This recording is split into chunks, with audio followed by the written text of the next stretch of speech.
All right, thank you everyone for joining. We'll go ahead and get going. I think a few more people are coming in, but we'll get started. Thanks again. My name is Ryan Floersch. I lead product marketing here at Gladly.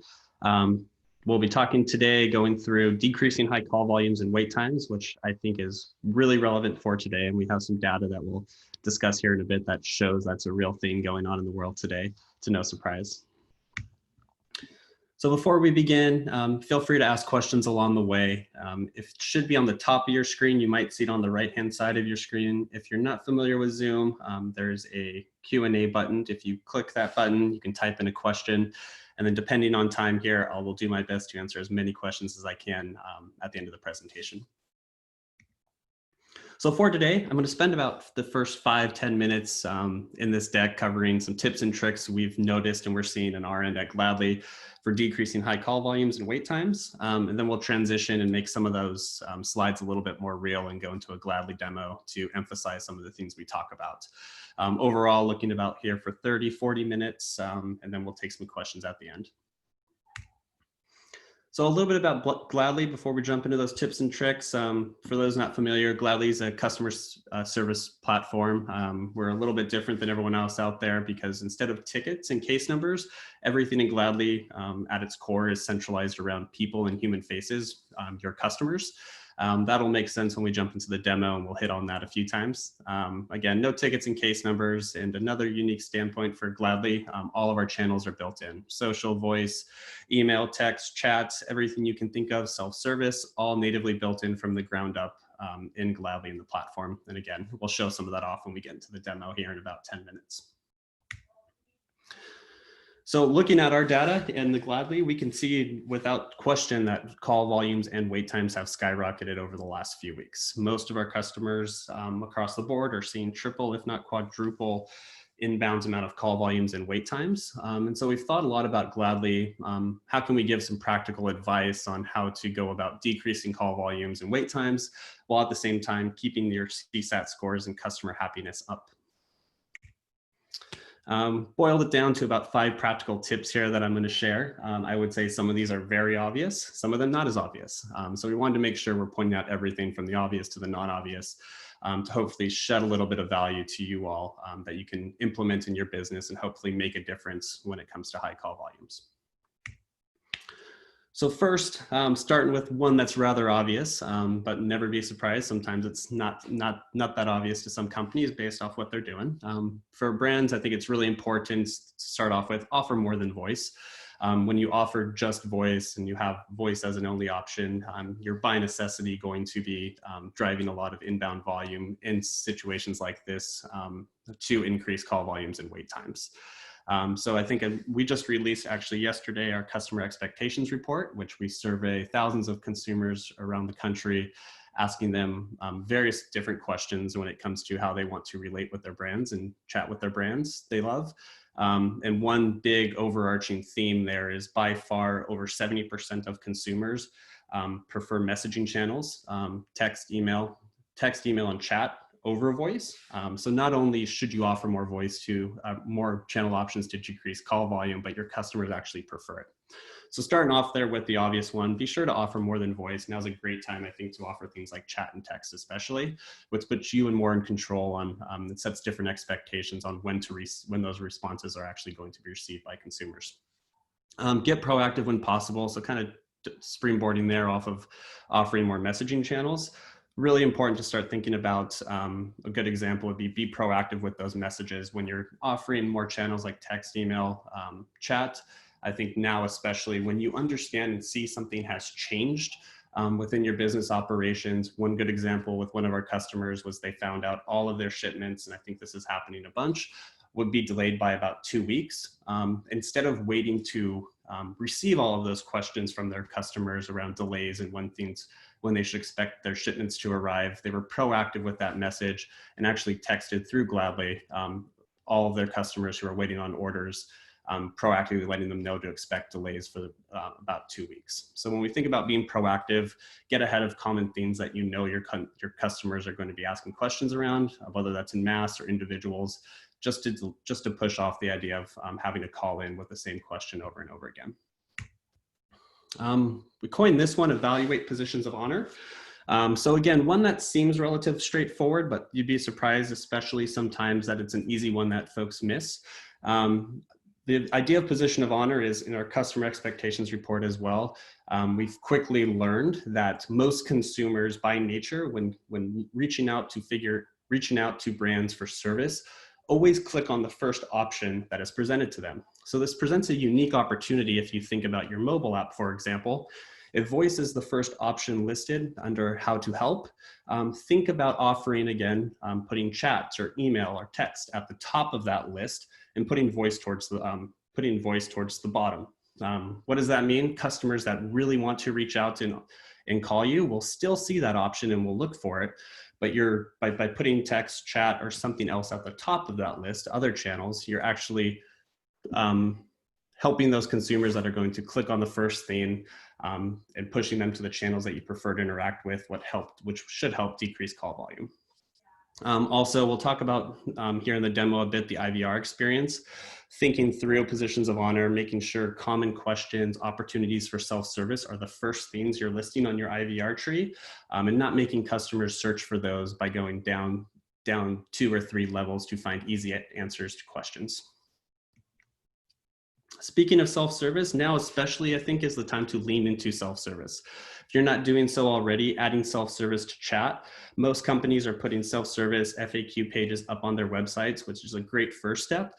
Also, this presents a unique opportunity, speaking of offering more channels, especially chat, making sure that your chat widget also has a self-service experience, whether it's FAQs or answering easy questions proactively, is a great next step to hopefully help customers help themselves during this time.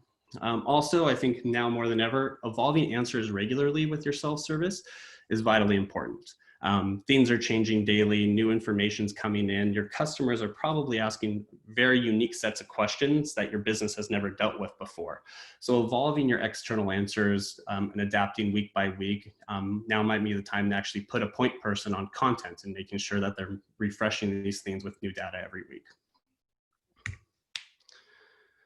Going back to the IVR, the idea of going beyond press 0 for support. So if you have an IVR in place, it's the first opportunity before that call actually happens to help your customers. So I touched on this a bit already, but making sure your IVR is personalized to your customer and their needs. So self-serving ideas of the idea of when order status, maybe they have a question around their loyalty points balance. Answering and putting opportunities in your IVR before they get to speak to someone to answer questions on their own and self-serve unique information to the customer. And I'll make that a little more clear here in the demo as well. Again, answer questions proactively. We've touched on that a bit, self-service. And I think IVRs also prevent an opportunity to promote other channels on your IVR. For example, we talked about earlier how in our customer expectations report, customers are actually preferring to text or chat. So leading brands we see are actually putting those opportunities right at the start of their IVR decision tree. So when you call a brand, the first press 1 if you'd like to receive a text where you can start chatting with an agent. So pushing customers through your IVR experience to easier channels that are easier to manage is always a great recommendation to decrease high volumes and wait times. And I think that's a good example we're seeing a lot of companies have good results with over the last few weeks. Empower agents with knowledge, our last tip and trick before the demo. This one I think is we all know the reality of right now and today. Everybody's at home working from home. And I think that presents unique challenges when it comes to knowledge sharing. For example, those that might be sitting in your contact center, your customer service team, don't have the opportunities they used to, which is whether it's putting a customer on hold or leaning over the desk and asking their neighbor for an answer to a question they might not know the answer to. That's just become harder. And I think in understanding and making sure you have an internal knowledge system that actually shares tips and tricks between agents and actually standardizes responses is important for this new practicality of what everyone's living with today. So empowering agents with more knowledge, making sure they understand the right answers, they have the right training to common questions, and also having all the context available about a customer will go a long way with it when it comes to decreasing high call volume and wait times. All right, so let's jump into the demo and show how Gladly can help some of this on the fly.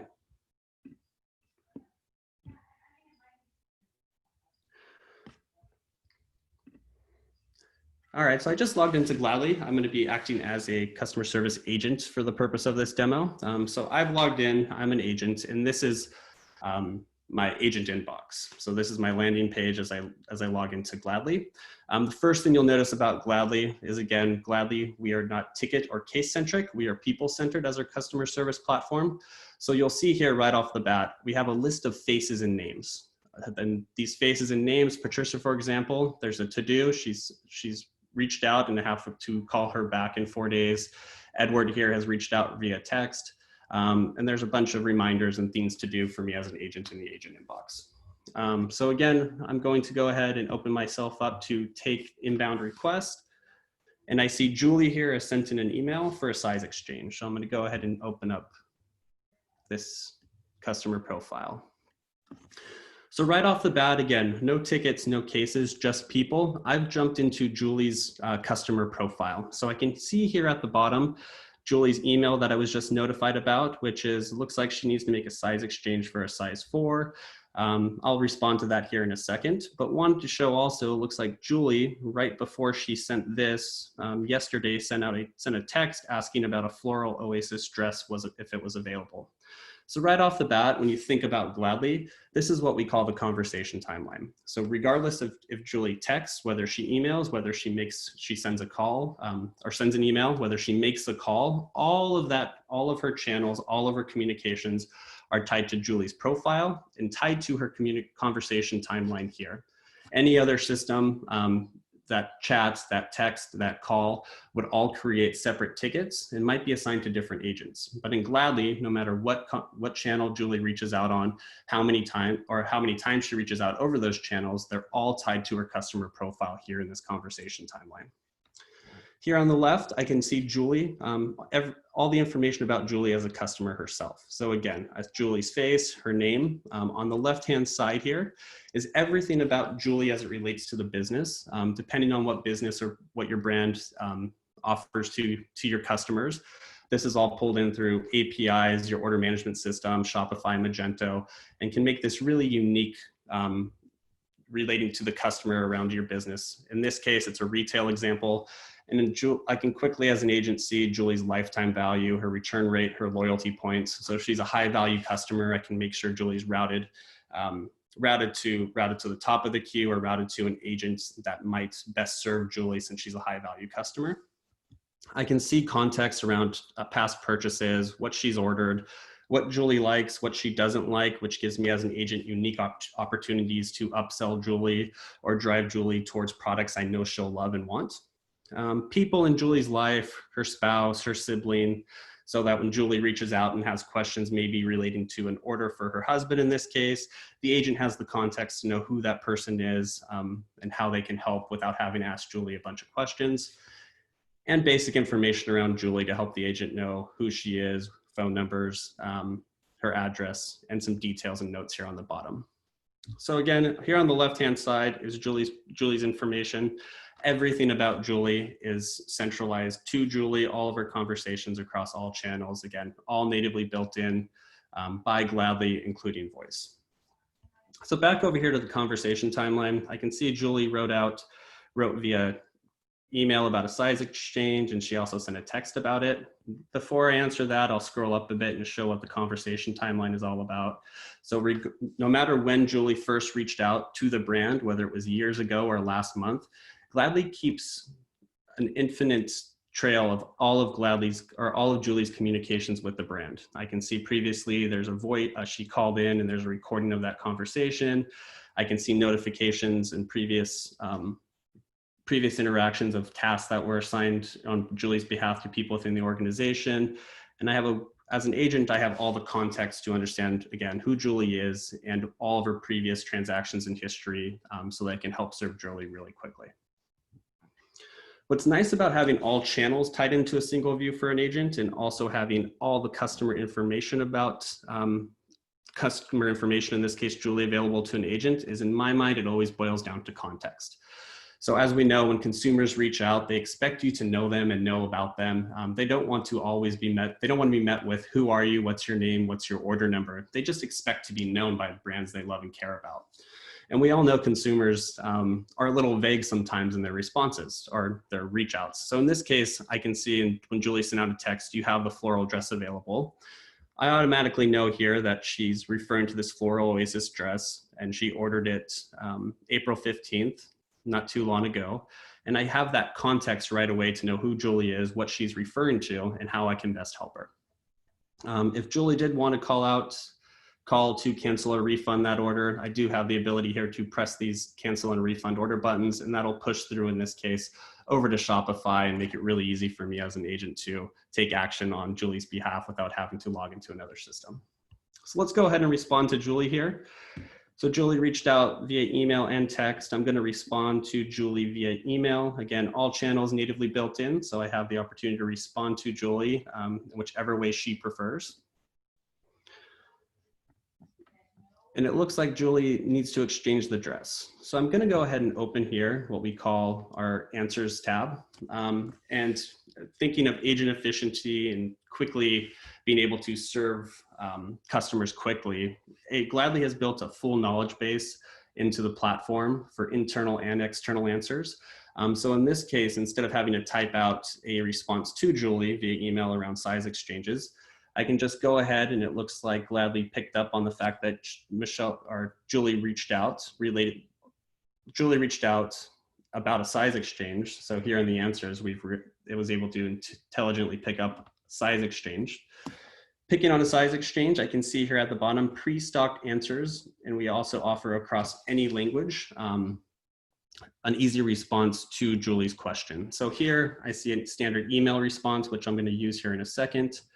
We also have the idea of internal knowledge. So this is tips and tricks and advice for agents relating to size exchange and able to answer their questions. So we talked about, when we kicked off this session, tips and tricks for decreasing high call volume, and knowledge sharing was one of them. This is a good opportunity in our minds where if you can align, even in a remote setting, all your agents around some internal knowledge around how to answer common questions, whether it's a script on a call or whether in this case, it's advice and details around size exchanges and returns. That's readily available to all agents to, again, centralize knowledge and share knowledge across your organization.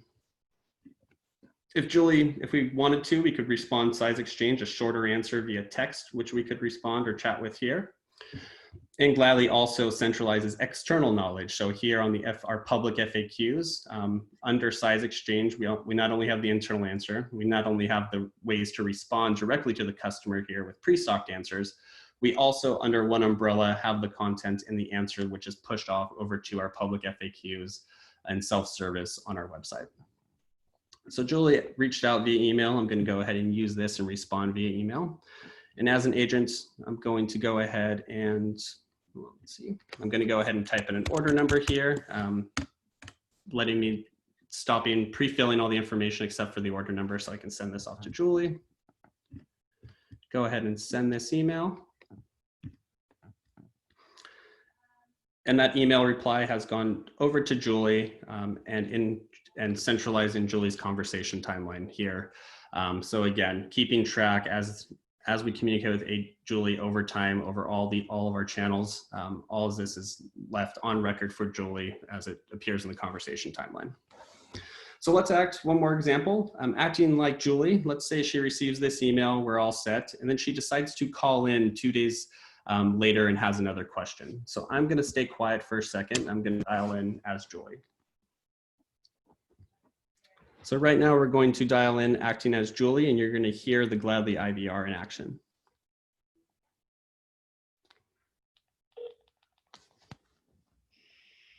Hi, Julie. Welcome back. If this is regarding your recent purchases, please say or press 1. If you would like me to share your total loyalty points balance, please say or press 2. To connect with an agent, please say or press 3. Julie, your total loyalty points balance is 3,500.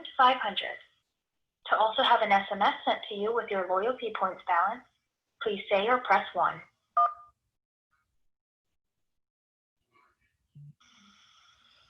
Julie, we have sent you an SMS with your loyalty points balance. If there is anything else I can help you with, please say, speak to an agent. Speak to an agent. Connecting you to an agent.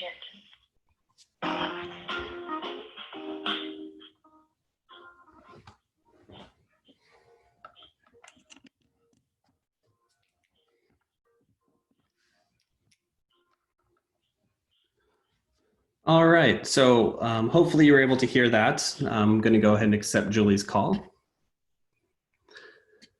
And so I'm on the phone with Julie currently, and what we just walked through was a Gladly IVR experience. So I'm talking to you all, the phone call's happening with Julie as an agent. But what's interesting around that IVR experience is a few things happened.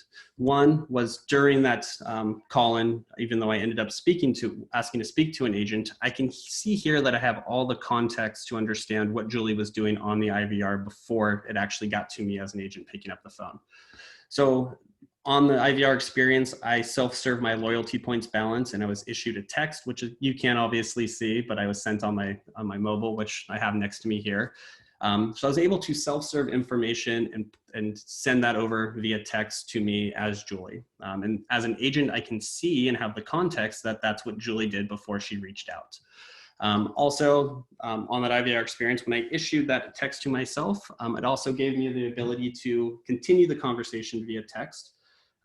If that's an easier point for me rather than jumping on the phone. So I can say,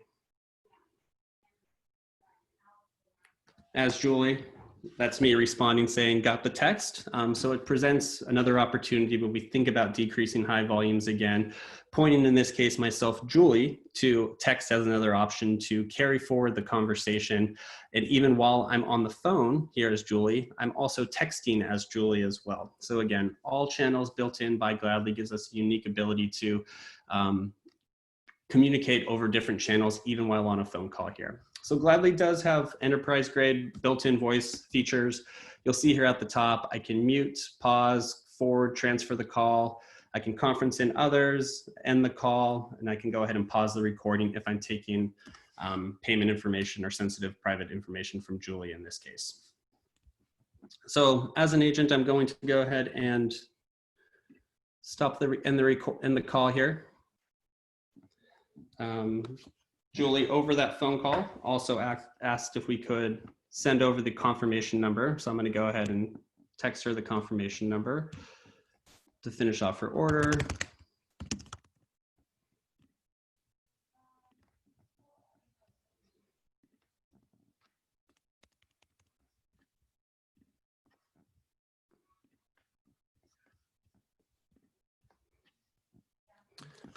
And on that phone call again, Julie requested that I text over the confirmation number. So I texted over the confirmation number.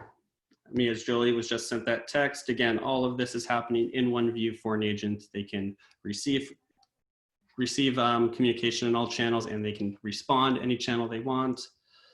As Julie, gonna go ahead and say thank you. And with that, we've closed the loop here with Julie. So again, Julie reached out and we started this journey, all channels built in. Julie reached out via email and text asking about a size exchange relating to the dress. Me as an agent, I had all the context understanding what Julie was referring to and what order she was talking about. Julie had a secondary question. She reached out over voice. We deflected and we pushed some of that information over through IVR to text, which gave Julie more options to text in and have that conversation via SMS. And we were able to contain all this information and knowledge in one central place for agents in a single view. There's obviously a ton more when it comes to Gladly, but for the purpose of today, we'd like to keep these demos around 20 minutes for you all. With that said, shifting back over here, and I'll open it up to any questions. There is a whole reporting segment to Gladly, which gets really interesting when it comes to managing remote workforce, when it comes to we have over 50 reports to optimize your call center. And again, we report across all channel mixes, which gives us some unique data points for your brand to leverage.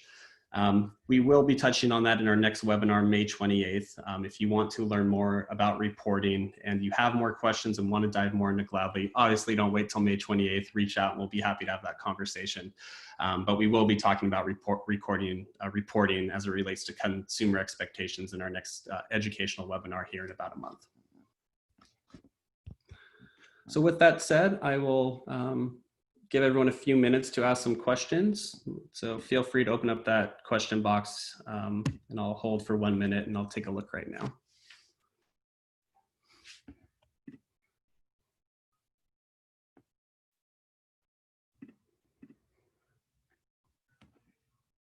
So we do have one question asking about voice capabilities. Can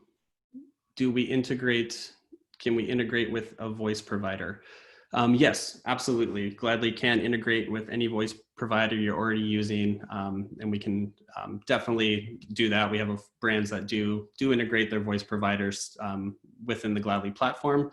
However, just to reemphasize, voice is natively built in from the ground up in Gladly already. So if you have the opportunity to move over to a platform like Gladly, you wouldn't necessarily need your current voice provider. All the functionality you rely on for your current voice provider, Gladly does provide. So it's an opportunity again to consolidate your tech stack. We do offer all channels under one roof.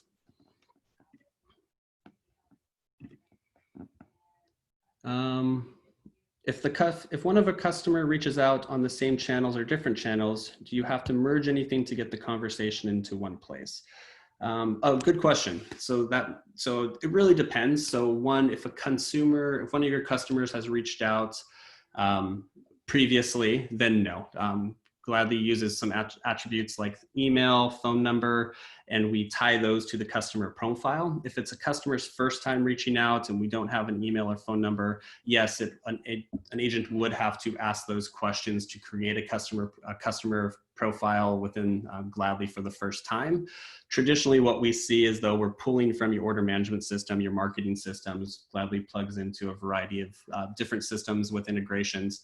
But if you have those customer records, whether it's from an email campaign or whether it's from an order on your website, Gladly will create a customer profile in Gladly and pull that information over. Typically, that's the first step we find. And so that's the initiation, whether it's an order or marketing campaign that grabs that customer information. So when they do reach out via Gladly channels, it ties right to their conversation timeline. Can we connect WhatsApp to Gladly? Yes, WhatsApp we do offer. That's to dive into that one a bit. I can't show it in this demo account today, but if you'd like to see how WhatsApp works with Gladly, please reach out and we'll be happy to take you through that demo. How long do you typically take to get up and running is another question I see here. Answer here varies and depends. We're 100% cloud-based. All channels are in the cloud. Our platform's in the cloud. Typically, depending on the size of your business, implementations are actually pretty quick. We've had some customers get up and running in as little as a week. We've had others that take about a month or two to get up and running in the larger side of things. So it really depends on things like how many phone numbers you have, how many IVRs you want to run, how many agents you're looking to train and roll this out. If it's regional, it's relatively easy. If it's global, that's obviously a longer process. But Gladly, I would like to say, and obviously I'm a little biased here, traditionally we can get folks up and running very quickly. And that's just based off the fact we're a modern customer service platform built on modern technology. And we're on the new wave, I'd like to say, of customer service tech.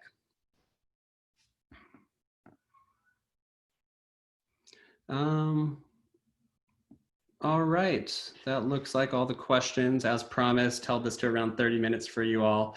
Thank you all for joining again. Feel free to join our next educational webinar series. And thank you again for joining. Until next time.